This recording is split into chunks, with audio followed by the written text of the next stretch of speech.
തേഞ്ഞിപ്പാലം ഗ്രാമപഞ്ചായത്തിന്റെ വിവിധ ഭാഗങ്ങളിൽ ആരോഗ്യവകുപ്പും ഗ്രാമപഞ്ചായത്തും സംയുക്തമായി ഹെൽത്തി കേരള പരിപാടിയുടെ ഭാഗമായി വൃത്തിഹീനമായ സാഹചര്യത്തിൽ പ്രവർത്തിക്കുന്നതായി കണ്ടെത്തിയ മേലെ ചോളാരിയിലെ ഹോട്ടൽ ദില്ലി ദർബാർ ആരോഗ്യ ശുചിത്വ പരിശോധന നടത്തി അടച്ചുപൂട്ടി.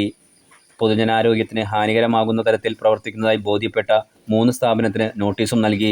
അശാസ്ത്രീയമായ മാലിന്യ നിർമ്മാർജ്ജനം, ജീവനക്കാർക്ക് ഹെൽത്ത് കാർഡ് ഇല്ല, കുടിവെള്ളം ടെസ്റ്റ് റിസൾട്ട് ഇല്ല, ജീവനക്കാരുടെ വ്യക്തിശുചിത്വം ഇല്ലായ്മ തുടങ്ങിയവ കണ്ടെത്തിയതിനെ തുടർന്നാണ് ചോളാരിയിൽ പ്രവർത്തിക്കുന്ന ഹോട്ടൽ ദില്ലി ദർബാർ അടച്ചുപൂട്ടിയത്. കേരള പബ്ലിക് ഹെൽത്ത് ആക്ട് പ്രകാരം അടച്ചുപൂട്ടുന്ന 6ാമത്തെ സ്ഥാപനമാണിത്. വിവിധ വകുപ്പുകൾ ഉൾപ്പെടുത്തിയാണ് അടച്ചുപൂട്ടാൻ നിർദ്ദേശം നൽകിയത്. തേഞ്ഞിപ്പാലം പ്രാഥമിക ആരോഗ്യ കേന്ദ്രത്തിലെ health inspector Sreejith K M, junior health ഇൻസ്പെക്ടർമാരായ Reena Rajan, Jayan K M, Amrutha E H, panchayat staff Priya എന്നിവർ പരിശോധനയിൽ പങ്കെടുത്തു.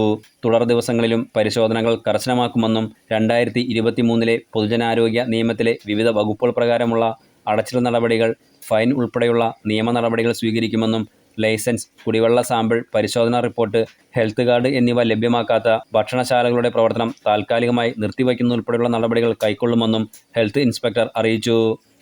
Enlight news, Thenhipalam.